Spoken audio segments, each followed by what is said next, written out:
अध्याय 2 के श्लोक 38 और 39 में श्री कृष्ण कहते हैं कि जो कृष्ण भावना भावित व्यक्ति होता है वो सब भौतिक सुख दुख से परे हो जाता है।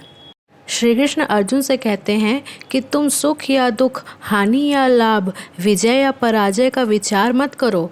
तुम्हारा कर्तव्य है युद्ध करना और तुम सिर्फ युद्ध पर ध्यान दो।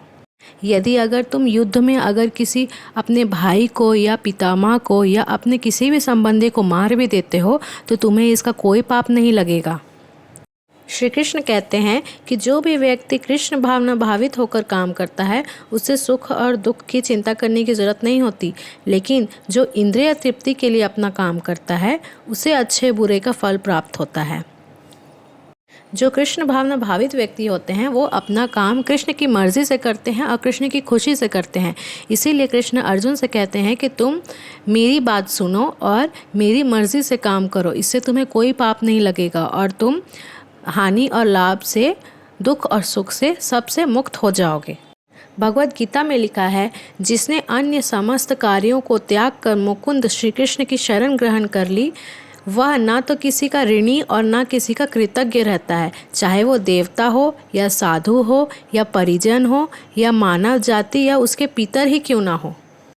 वेदों में वर्णन मिलता है कि भगवान ने ही प्रकृति का निर्माण किया है और सारी जीवात्माएं को भी उन्होंने ही बनाया है, लेकिन ये सारी जीव भौतिक जगत में इंद्रिय तृप्ति के लिए काम करते रहते हैं और माया में फंस जाते हैं।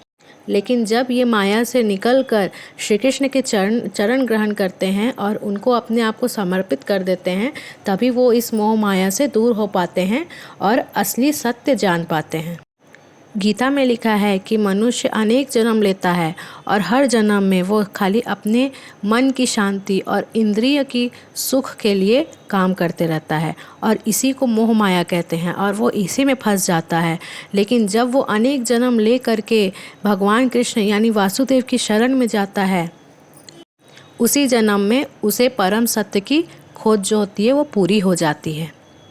इसीलिए कृष्ण कहते हैं कि अपने आप को पहले जानो क्योंकि भगवान सबके अंदर होते हैं। राधे राधे।